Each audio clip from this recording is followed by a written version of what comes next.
It's not a game, it's a rich thing.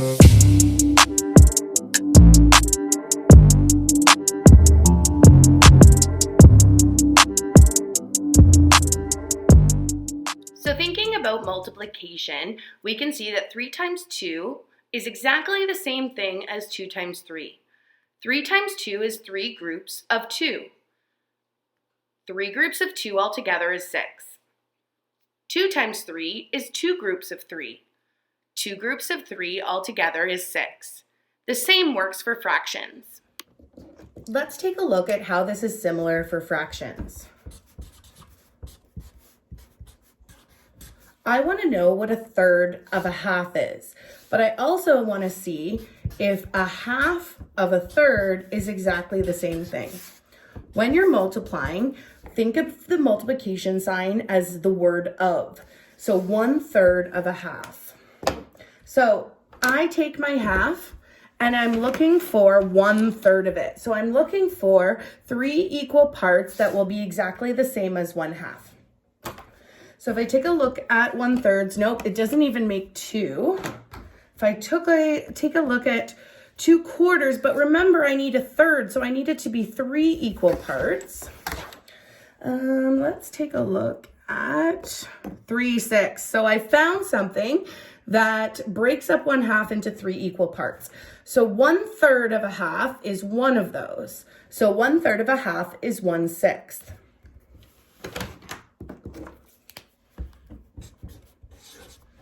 Let's see if it works the other way, a half of a third.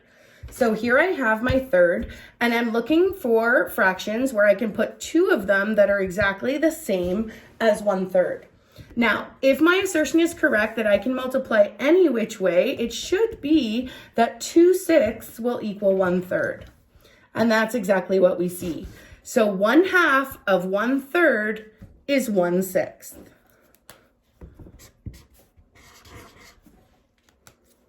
So let's try another question.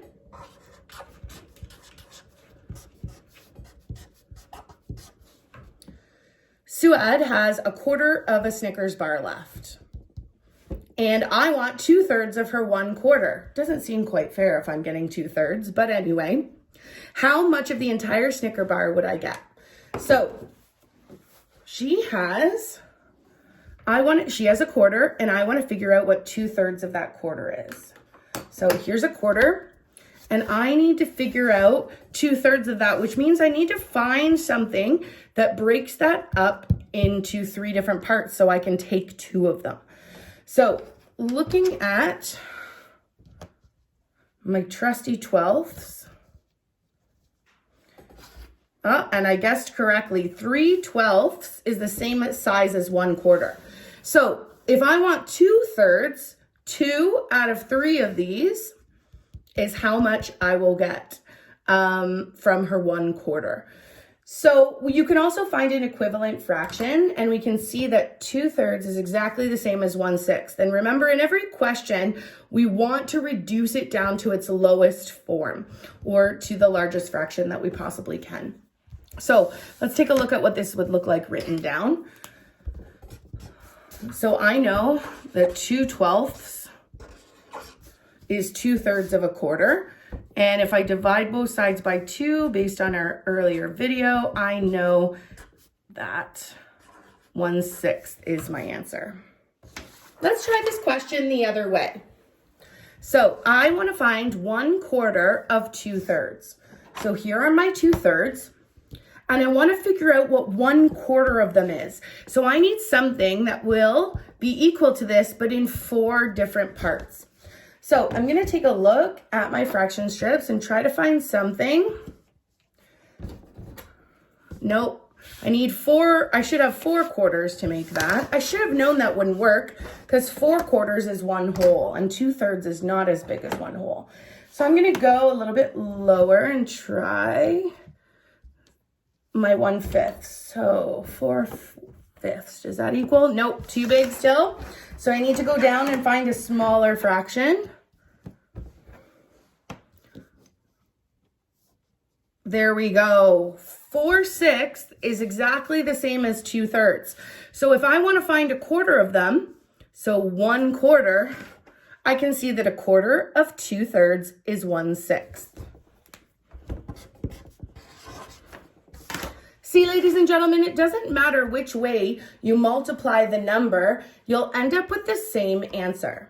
With all things in math, there is a quicker way to do it where you don't need the manipulatives to help you. So when you're multiplying, I find multiplication actually one of the easiest functions to do with fractions. So here's an example of what we'd multiply. Remember, we came up with 1/3 of a half, or 1/2 of a third is going to be 1/6. What do you notice about the relationship between the numerators and the answer in the numerator? What do you notice about the relationship between the denominators and the answer in the denominator? Well, ladies and gentlemen, you should have realized that all you need to do is multiply across the numerators to get the numerator answer, and multiply across the denominators to get the denominator answer. So if we tried this question the other way around, which we know is going to give us the same, if I multiply 1 by 1, I get 1. If I multiply 2 by 3, I get 6. Let's try that with another question. So in our earlier example, we did 2/3 of 1/4, or 1/4 of 2/3, your choice. Remember, multiplication, you simply multiply the numerators, then multiply the denominators. However, the last step is you need to simplify, and we learned in earlier videos how to simplify. You use your divisibility rules and find something that will go into both of these numbers evenly. I know because they're even numbers that 2 will divide into them. So if I divide both the top and the bottom by 2, my answer is 1/6. Another example we did earlier saw us working with 1/2 of a 1/6. If we multiply the numerators, multiply the denominators, we get our answer. So super simple, super quick to multiply. So I want to show you one more strategy called canceling out, or cross cancellation. And cross cancellation is a great strategy to use to simplify fractions before you even multiply them. So you don't have to worry about these large numbers. So let's take a look. So method A is the way we've learned, where we multiply cross to get our answer. Once we get our answer, we reduce. So I know that 4 and 42 are even numbers, so I know that 2 will divide into them.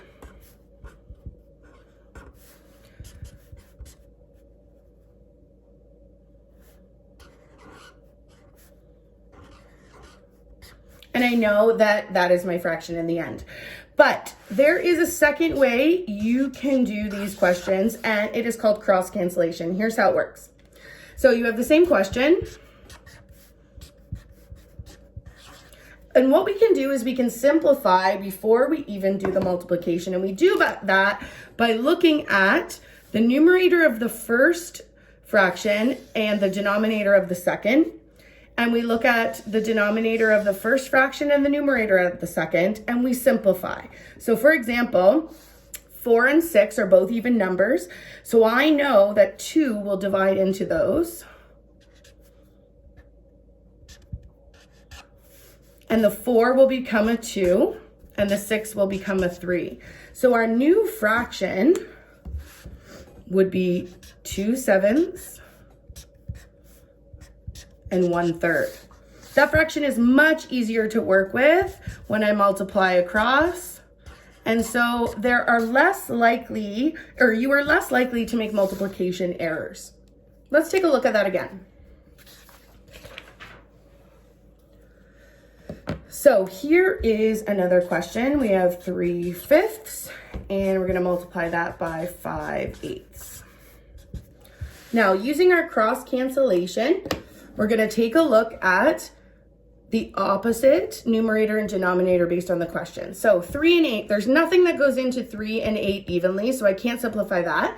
But 5 and 5, 5 goes into 5. So if I divide 5 into 5, I end up with 1, and divide 5 into 5, I end up with 1. So that means my new fraction is 3 over 1 and 1 over 8. If I multiply across after that, I end up with my answer.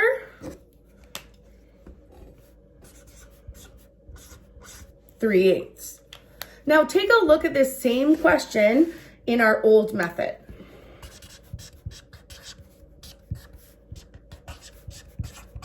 Same question, multiply across like you've been taught. 15 over 40. Now sometimes when you get large numbers like this, it can be difficult to find something that will divide in. You might have seen the 5s and known that 5 will divide into this evenly to get 3 over 8. So the same answer, but a new strategy. Let's try another.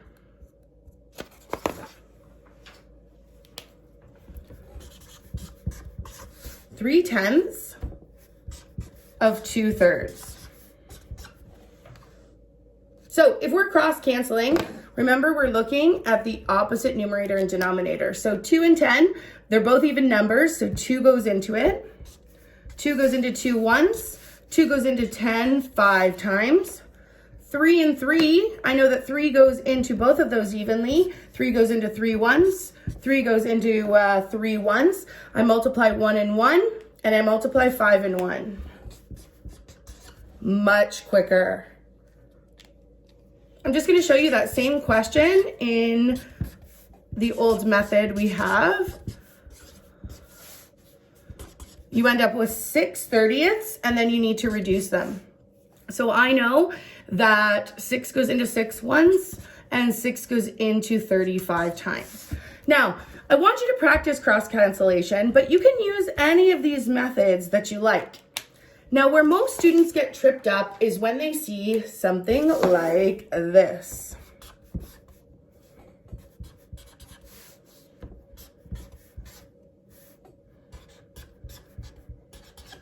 The dreaded mixed number. As soon as students see a mixed number, they start to panic. But remember, you can change mixed numbers to improper fractions, and then there'll be more comfortable forms for you. So in previous videos, we learned how to do that. You multiply the whole number by the denominator and add 1. 4 times 3 is 12, plus 1 is 13 over 3.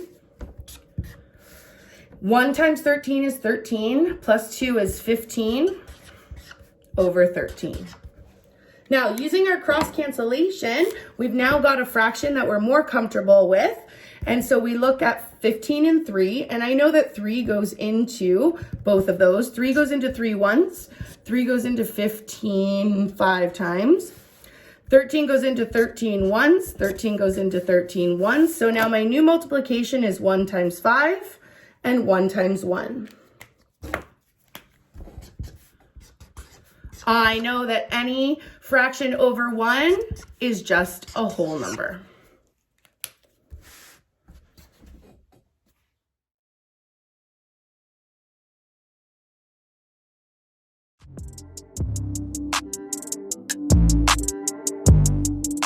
There's two methods to multiply fractions. You can multiply across the numerator and multiply across the denominator, or you can try cross cancellation.